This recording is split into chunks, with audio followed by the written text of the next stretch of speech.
ఏపీలో కాంగ్రెస్ లోక్సభ అసెంబ్లీ అభ్యర్థుల రెండో లిస్టును విడుదల చేసింది. ఇటీవల 5 లోక్సభ 114 అసెంబ్లీ స్థానాలకు అభ్యర్థులను ప్రకటించిన కాంగ్రెస్ అధిష్టానం సెకండ్ లిస్టులో 6 లోక్సభ 12 అసెంబ్లీ స్థానాలకు అభ్యర్థులను ఖరారు చేసింది. ఏపీ నుంచి లోక్సభ అసెంబ్లీ ఎన్నికల్లో పోటీ చేసే అభ్యర్థుల రెండో జాబితాను ప్రకటించింది కాంగ్రెస్ హైకమాండ్. లిస్టులో మొత్తం 18 టికెట్లున్నాయి. 6 లోక్సభ 12 అసెంబ్లీ స్థానాలకు అభ్యర్థుల్ని ప్రకటించింది ఏఐసీసీ. లోక్సభ సెగ్మెంట్లలో విశాఖపట్నం టికెట్ను పులుసు సత్యనారాయణ రెడ్డికి ఇచ్చింది. అనకాపల్లి టికెట్ వేగి వెంకటేష్కు, ఏలూరు టికెట్ కావూరి లావణ్యకు కేటాయించింది. నరసరావుపేటలో అలెగ్జాండర్ సుధాకర్ను ఎంపీ అభ్యర్థిగా ప్రకటించింది. నెల్లూరు లోక్సభ టికెట్ కుప్పులరాజుకిచ్చింది ఏఐసీసీ. ఎస్సీ సెగ్మెంట్ తిరుపతి నుంచి డాక్టర్ చింతామోహన్ను అభ్యర్థిగా బరిలోకి దించుతోంది. ఇక అసెంబ్లీ సెగ్మెంట్లలో టెక్కల సీటును కిల్లి కృపారానికి కేటాయించింది. భీమిలి టికెట్ను అడ్డాల వెంకటవర్మరాజుకిచ్చింది. విశాఖ సౌత్లో ఎమ్మెల్యే అభ్యర్థిగా వాసుపల్లి సంతోష్ను బరిలోకి దించుతోంది కాంగ్రెస్.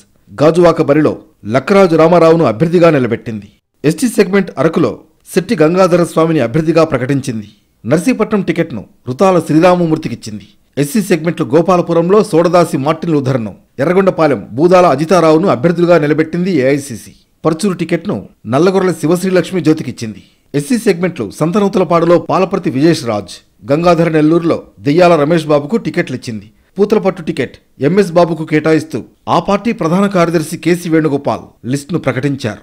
ఇప్పటి వరకు 11 లోక్సభ 126 అసెంబ్లీ స్థానాలకు అభ్యర్థుల్ని ప్రకటించింది.